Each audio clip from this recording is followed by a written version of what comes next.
देखिए, जब भी ट्रेडिंग वगैरह की बात होती है ना, तो उसमें आपके पास दोनों स्कोप होता है, या तो आप उसको बेच सकते हो या खरीद सकते हो। एंड जब प्राइसेज़ नीचे जा रहे हो, तो आप बेच के नीचे में स्क्वायर ऑफ कर सकते हो। बट इन्वेस्टर्स को ये मौका नहीं मिलता है।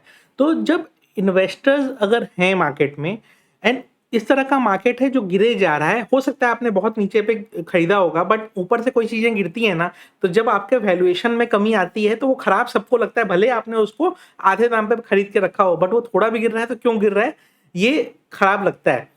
तो होता क्या है, माइंड में हमारी टेंडेंसी होती है कि 5% गिरा, हम एवरेज करना चालू कर देते हैं।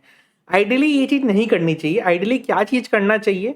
देखिए, इफेक्टिव वे तो मार्केट में कुछ भी नहीं है, बट विथ एक्सपीरियंस जो बेटर चीज़ें होती हैं, हम समझाने की कोशिश कर सकते हैं कि आप अगर इस तरह से डिसीजन लोगे तो कंपैरेटिवली थोड़ा-सा बेटर हो पाएगा। तो चलिए उसको स्टार्ट करते हैं डिस्कशन। देखिए, पहली चीज़ ये, आप किस स्टॉक में हो, उसका सेक्टर समझो आप, एंड उस सेक्टर में वो कितना बड़ा है वो समझो आप। मान लो अगर बैंकिंग की हम बात करें, अगर आपके पास एचडीएफसी बैंक, एसबीआई है, या फिर आईडीएफसी फर्स्ट बैंक और बंधन बैंक है, तो अब ये 2 कैटेगरी पूरी अलग हो गई। दोनों के केटरिंग क्लाइंट्स पूरे अलग हो गए। एचडीएफसी और एसबीआई अलग जॉनर के बैंक्स हैं। इनको आप इनसे कंपेयर नहीं कर सकते। तो ये सबको कंपेयर कैसे करेंगे, अभी अपने देखते हैं। पहले तो होता है कुछ चार्ट पैटर्न्स के ऊपर, ठीक है? तो हम आते हैं। अब देखिए, मैंने यहाँ पे 2 लाइन्स ये बना के रखी हैं। ये जो रेड लाइन है, ये 100 डे एक्स्पोनेंशियल मूविंग एवरेज है, और ये 200 डे एक्स्पोनेंशियल मूविंग एवरेज है, ये वाला। इसको ऐड कैसे करते हैं? तो आपको आना होगा, मूविंग एवरेज सर्च करना होगा। मूविंग एवरेज में आपको जितना पीरियड का चाहिए, मैंने यहाँ पे 100 एंड 200 लगा के रखा है, और आप इसको सिंपल एक्स्पोनेंशियल जो करना है आपको कर दो, ठीक है? तो आप इसमें जो चाहे आप लगा सकते हो, और अभी मैं इसको पहले हटा देता हूँ। तो हमें क्या चाहिए? 100 एंड 200 चाहिए। तो 100 एंड 200 हमने लगा के रखा है, और हम कैलेंडर क्या करने वाले हैं, ये 1 डे का टाइम फ्रेम, क्योंकि हम इन्वेस्टिंग की बात कर रहे हैं, राइट? तो ये अगर हमें इस तरीके से देखना है ना, तो बेस्ट क्या होगा कि कोई स्टॉक है, मान लीजिए एचडीएफसी बैंक, ठीक है? अब एचडीएफसी बैंक का अगर आप देखो, तो ये काफ़ी दिन से पॉजिटिव ट्रेंड में था, बट इसने 100 डीएमए बार-बार को तोड़ा है। पहले भी तोड़ा है, कुछ दिन पहले भी अराउंड अगस्त में भी तोड़ा था, और अभी भी तोड़ा है। बट ये जब भी 200 डेली मूविंग एवरेज है, ये जो नीचे वाली लाइन है, ये 200 डीएमए है। 200 डीएमए के पास जब भी आ रहा है, ये यहाँ से बाउंस कर रहा है, राइट?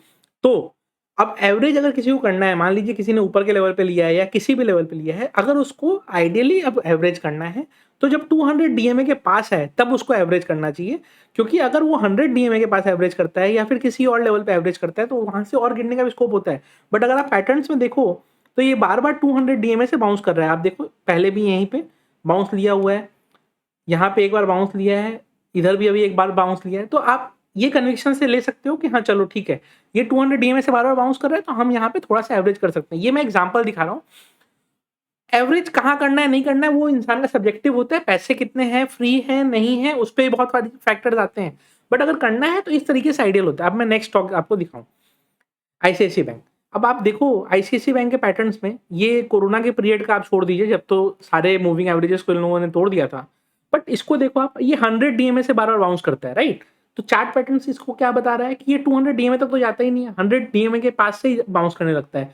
तो अब किसी को इसको एवरेज करना है, तो जब ये 100 डीएमए के पास आए, वहाँ पे वो उसको वो एवरेज की देख सकता है कि थोड़ा-सा और हम ले लें। अब एवरेज करना चाहिए तो कितना करना चाहिए? अगर मान लीजिए आपका ₹100 खरीदने का एपेटाइट है, तो आपको हमेशा कभी भी किसी भी लेवल पे आप एवरेज कर रहे हो, तो 10 से 15% ही एवरेज करना चाहिए। क्यों? क्योंकि और गिर गया तो फिर क्या करेंगे, राइट? और 2 कांसेप्ट है, एवरेजिंग करनी चाहिए या नहीं करनी चाहिए, ठीक है? अब देखो, जैसे येस बैंक और डीएचएफएल जब गिर रहे थे, तो जो लोगों ने वहाँ पे एवरेजिंग करी है, उनको बहुत लॉस हुआ था। But last year corona time में जब गिर रहे थे, तो यही सब stocks, HDFC bank, ICICI bank, Reliance, लोगों ने एवरेजिंग करी थी, और वहाँ से लोगों ने अच्छा खासा रिटर्न बनाया था। तो हम गलत हो सकते हैं, 2-4 स्टॉक वैसे निकलेंगे मार्केट में, वोडाफोन आइडिया जैसा निकलेगा, एक आपका ये डीएचएफएल जैसा निकल सकता है, येस बैंक जैसा निकल सकता है। बट बाकी सारी कंपनीज़ में, हर कंपनी में ऐसा गलत हो ये ज़रूरी नहीं है, राइट? तो एवरेज कहाँ करना चाहिए? सही लेवल्स पे करना चाहिए, और हर स्टॉक का अपना अलग पैटर्न होता है। तो ये देखो आप, आईसीआईसीआई बैंक 100 से रिवर्स करता है, वही एचडीएफसी बैंक आपका 200 से रिवर्स करता है। अब आते हैं एसबीआई पे। अब एसबीआई में आप देखो, तो ये बार-बार पैटर्न में आपके 100 से ही रिवर्सल कर रहा है। ये उसके ऊपर आपके 200 तक तो जा ही नहीं रहा है, ये बार-बार 100 पे ही रिवर्सल दे रहा है। और कोविड का टाइम आप छोड़ दो अगर, तो नॉर्मल टाइम फ्रेम में ये 100 पे ही रिवर्स कर रहा है। तो यहाँ पे भी अब जब 100 के पास मिले, मतलब 470 480 के आसपास ये आगे बढ़ते-बढ़ते लाइन यहाँ तक आ जाएगी, तो वहाँ पे अगर आपको एवरेज करने मिलता है तो बेटर स्कोप है एवरेज करने का, राइट? और वहाँ पे आपको कितना करना है, 10-15% एडिशनल और ऐड कर सकते हैं आप। तो मान लीजिए आपने 100 का लेके रखा है और 10-15% रुपए का और ले लीजिए, तो आपका 110 का हो गया, राइट? एंड फिर उसके बाद और अगर नीचे आए तब फिर कहाँ करना है, तो 200 पे करना है। 200 पे और कितना लेंगे अपने, उसको 20-25 और ले लेंगे, तो आपका 100 प्लस 110 15 और उसके बाद और 20-25 ऐड आपने किया तो 130 140 हो गया। तो उतना ही एक्सपोजर लेना है, उससे ज़्यादा लेना नहीं। क्यों? क्योंकि वो डिस्ट्रक्टिव हो सकता है। उसका एग्जांपल दिखाता हूँ, डिस्ट्रक्टिव कैसे हो सकता है। अब आप देखो आईडीएफसी फर्स्ट बैंक, ठीक है? अब at this point of time ये तो अपने 500 200 सबके नीचे चल रहा है, राइट? और अभी तो 200 के भी नीचे जा रहा है। अब मान लीजिए किसी ने यहाँ पे 100 पे एवरेजिंग करी होगी, अभी तो 200 पे भी टच कर गया, अभी थोड़ा सा और नीचे भी जा सकता है। तो ये आपको समझना पड़ेगा कि हर स्टॉक में एवरेजिंग सही नहीं है। ये सब स्टॉक को आप ओनली छोड़ सकते हो। जैसे मैं और आपको एक स्टॉक दिखाता हूँ,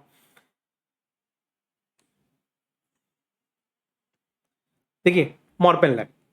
अब ये मॉर्पेन लैब में जब तक ये 100 डीएमए के ऊपर था, देखिए शुरू से इसका पैटर्न में क्या था, 100 डीएमए पे बाउंस ले रहा था बार बार। ये पैटर्न में 100 डीएमए पे बाउंस ले रहा था। एक बार इसने ये जब लेवल तोड़ा बाउंस का, फिर 200 पे इसने सपोर्ट लिया। अभी काफी दिन से ये 200 पे सपोर्ट लेने की कोशिश कर रहा था। सपोर्ट से बाउंस मिलता है तो बहुत अच्छी बात है। अब सपोर्ट इसने तोड़ दिया है। अब सपोर्ट जब इसने तोड़ दिया है तो जब तक ये रिवर्सल देके वापस 200 के ऊपर ना आए, इसमें एवरेजिंग में कोई मतलब नहीं है, क्योंकि ऐसा हो सकता है कि और नीचे जाता रहे एंड कोई गारंटी नहीं है कि ये रिवर्सल कब देगा। तो हो सकता है कि अगर आप और पैसे लगाओ तो आप फंस भी सकते हो। तो जब रिवर्सल देगा तो अपने थोड़ा सा ऊपर तो ऐसे ही अपना अमाउंट रिकवर होने लगेगा। अब इस तरह की कंपनीज में जिसमें 200 डीएमए के भी नीचे चल रहा है, मिड कैप स्मॉल कैप में अगर आप हैं तो 200 डीएमए के नीचे भी चल सकता है। उसमें आप क्या करेंगे, तो आपको क्या करना है, आप कोई भी स्क्रीनर ले लो, आप स्टॉकेज ले लो, आप उसके बाद टिकर टेप ले लो, कहीं भी आओ, आपको ये सब डिटेल मैक्सिमम जगह फ्री में मिल जाएंगे। मनी कंट्रोल पे भी मिल जाएंगी आपको। तो ये आपको सब फ्री में मिल जाएंगी। और अगर आपको स्टॉकेज का प्रीमियम वर्जन 1 महीने का ट्रायल करना है तो हमारे लिंक में डिस्क्रिप्शन मिल जाएगा। कोड यूज करेंगे तो वो 1 महीने का आपको फ्री ट्रायल मिल जाएगा, तो आप वो देख सकते हो, ठीक है? और इसमें 99% इन्फॉर्मेशन फ्री ही है, तो प्रीमियम नहीं भी आप लोगे तो चलेगा, तो कोई दिक्कत उसमें नहीं है। अब आओ आप फंडामेंटल्स में। टेक्निकली चार्ट पैटर्न्स खराब हुए हैं, राइट? बट हमें फंडामेंटल देखना है। फंडामेंटल क्या देखना है हमें? रिजल्ट्स पे आते हैं। रिजल्ट्स में क्वार्टरली रिजल्ट्स देखते हैं। अब क्वार्टरली रिजल्ट्स अगर आप देखें तो मार्च क्वार्टर में 286 करोड़ का सेल था। जून क्वार्टर में 386 करोड़ का सेल था। सितंबर क्वार्टर में 395 करोड़ का सेल था, तो मतलब बढ़ा है, राइट? तो कंपनी ने फंडामेंटली कुछ खराब नहीं किया है, इनके सेल्स बढ़ रहे हैं। प्रॉफिट पे आते हैं, 26 करोड़ से प्रॉफिट से 30 करोड़ हुआ, फिर 37 करोड़ हुआ, तो प्रॉफिट भी इनका धीरे धीरे बढ़ रहा है। तो फंडामेंटली स्टॉक ने कुछ खराब नहीं किया है। तो स्टॉक में फंडामेंटली कोई खराबी नहीं है, तो हम निकलने की हमें जरूरत नहीं है, हम स्टॉक में बने रह सकते हैं। भले चार्ट खराब हो गया है बट ये रिवर्स कर जाएगा। क्यों? क्योंकि अभी सेलिंग प्रेशर ज्यादा है, इसलिए वो चार्ट खराब दिख रहा है, बट फंडामेंटल कंपनी में कोई चेंज नहीं आया है। बट वहीं पे अगर हम देखें तो कौन सी कंपनी का, जैसे मान लीजिए बर्गर किंग है। अब बर्गर किंग देखिए आप, तो पैटर्न वाइज देखेंगे तो ये बहुत ज़्यादा इसमें कुछ नहीं दिखेगा आपको। क्यों? क्योंकि ये नई कंपनी है, नई लिस्टिंग है।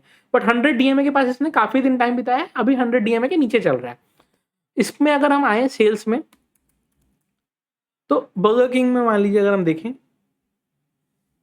और जो बड़ी कंपनीज है उनका तो देखने का ही क्या है, वो तो हर जगह आपको न्यूज़ ही मिल जाता है, ठीक है? अब आप देखो इनका सेल्स कितना फास्ट ग्रो कर रहा है। जून क्वार्टर में कम सेल्स था, बट सितंबर क्वार्टर में सेल्स अच्छा खासा बढ़ के आया है, राइट?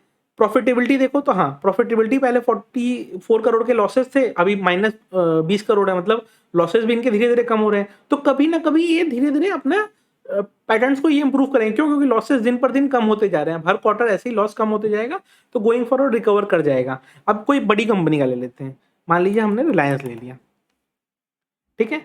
अब अगर रिलायंस इंडस्ट्री का अगर देखोगे, इनके फंडामेंटल्स में आओ और इनके रिजल्ट्स पे अगर आप आओ, तो क्वार्टरली रिजल्ट्स अगर देखोगे तो आप देखो कितने स्ट्रॉन्ग रिजल्ट्स इसके चल रहे हैं, राइट? अब ये स्टॉक 200 रुपए नीचे गिर गया ना, तो वो लॉटरी है।